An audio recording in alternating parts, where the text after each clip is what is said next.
jokle berenang rolua asai tamago tip-tipon sabe rezeki Tuhan beri akan syekdah.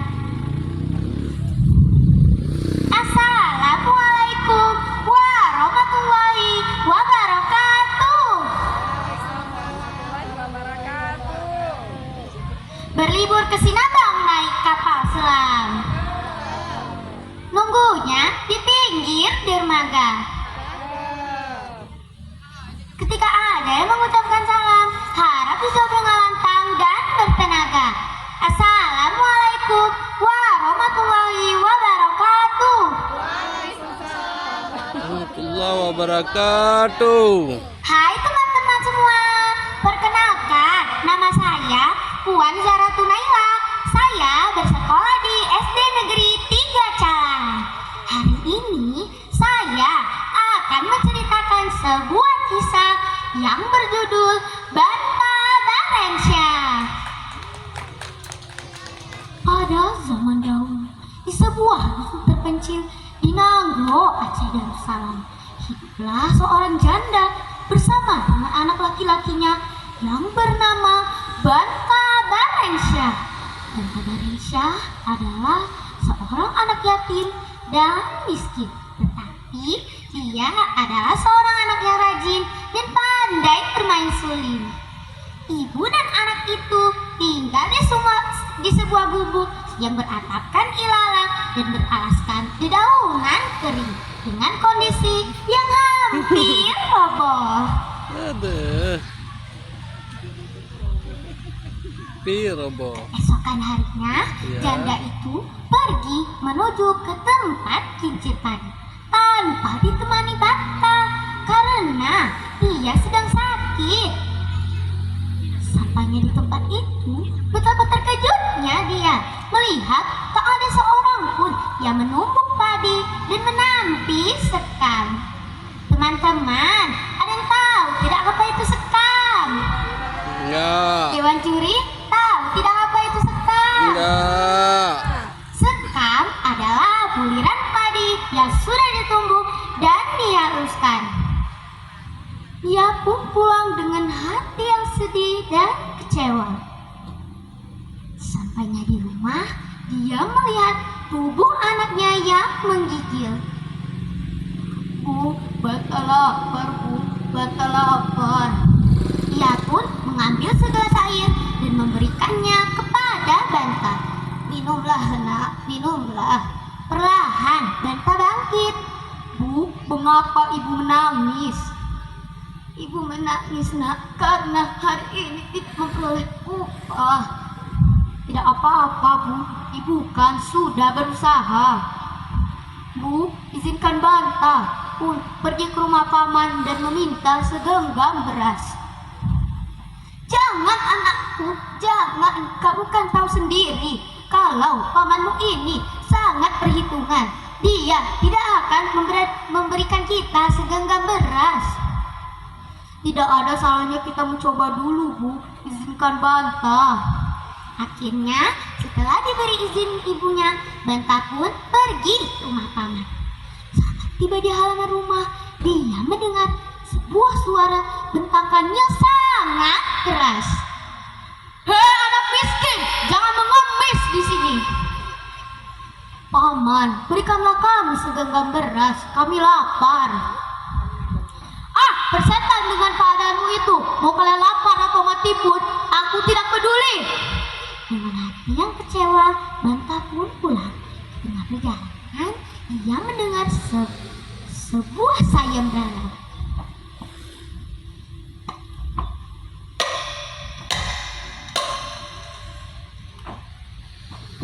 Sebentar ya Dewan Juri, saya bacakan dulu surat cintanya. Barang siapa yang bisa mendapatkan kain emas dan suasa, maka akan dinikahkan dengan putri raja. Mendengar hal itu, Banta pun bergegas menuju ke rumah. Sampainya di rumah, ia meminta izin kepada ibunya.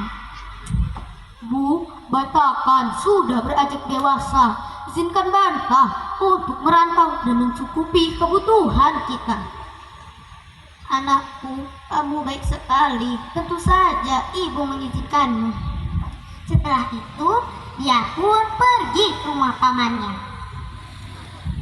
Paman, izinkan Ananda untuk ikut berlayar bersamamu.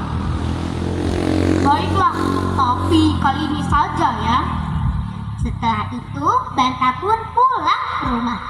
Keesokan harinya, Bantah pun berangkat. Tetapi sebelum berangkat, dia membawa sebuah daun tala sakti yang akan dia gunakan untuk mengarungi lautan dan sebuah seruling untuk menghibur para tukang tenun. Dan akhirnya Bantah pun menumpang di kapal paman.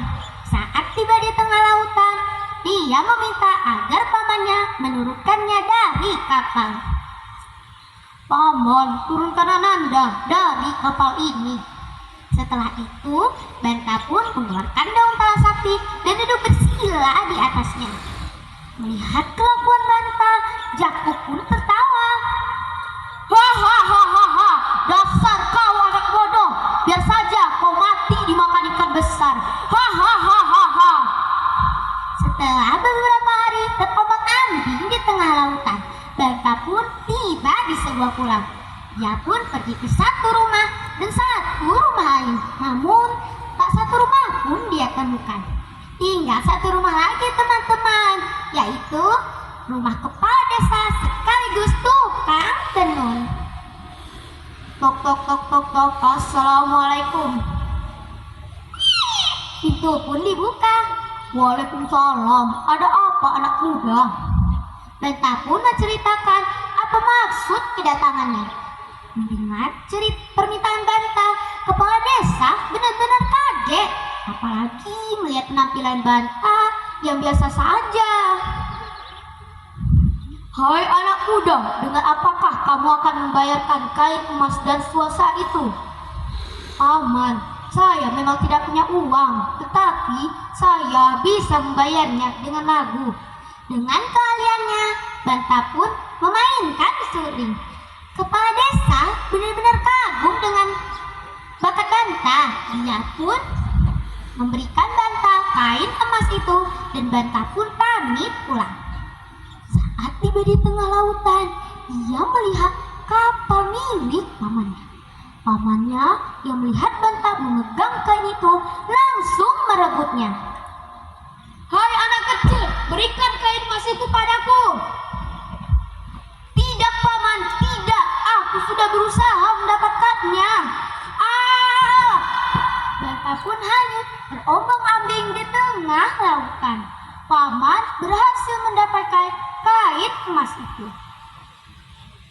Dalam beberapa hari terombang-ambing di tengah lautan, Bantah pun terdampar di sebuah pulau.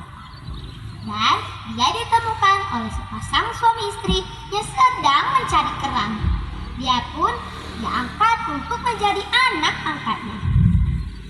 Setelah beberapa hari tinggal di sana, Bantah pun pamit pulang. Saat tiba di rumahnya, dia pun menceritakan apa yang dia alami kepada ibunya. Ibu mengerti nak, namun kamu sudah terlambat. Apa maksud ibu? Di istana sedang diadakan acara pernikahan. Mendengar perkataan ibunya, Bantah pun langsung bergegas menuju ke istana. Saat tiba di halaman istana, dia hanya bisa pasrah dan berdoa. Ya Allah, jika dia memang jodohku, maka pertemukanlah aku dengannya. Tiba-tiba, klik, klik, klik, klik, klik, klik. Kain emas dan suasa itu milik Bantah Barensyah. Klik, klik, klik, klik, klik, klik. Kain emas dan suasa itu milik Bantah Barensyah. Muncullah seekor elang besar yang berputar-putar di atas istana. Pamannya yang mendengar hal itu merasa bersalah dan melarikan diri dari istana. Namun saat dia berlari, tiba-tiba dia tersandung oleh hantu dan tewas seketika di sana. Akhirnya Benta pun dinikahkan dengan putri raja ternyata bernama Putri Terusmata. Dan pernikahan dimulai selama 7 hari 7 malam. Raja yang merasa dirinya sudah tua menyerahkan tampuk kekuasaannya kepada Benta. Benta pun mengajak ibunya untuk tinggal bersama di istana dan mereka hidup bahagia selama-lamanya. Teman-teman, pesan moral dari cerita ini adalah kita harus berbakti kepada orang tua. Orang yang kaya dan sombong akan mendapatkan balasannya. Dan teruslah menjadi anak yang berbakti kepada orang tua seperti Benta Balensyah. Sekian dulu ya teman-teman cerita dari saya. Wassalamualaikum warahmatullahi wabarakatuh. Waalaikumsalam warahmatullahi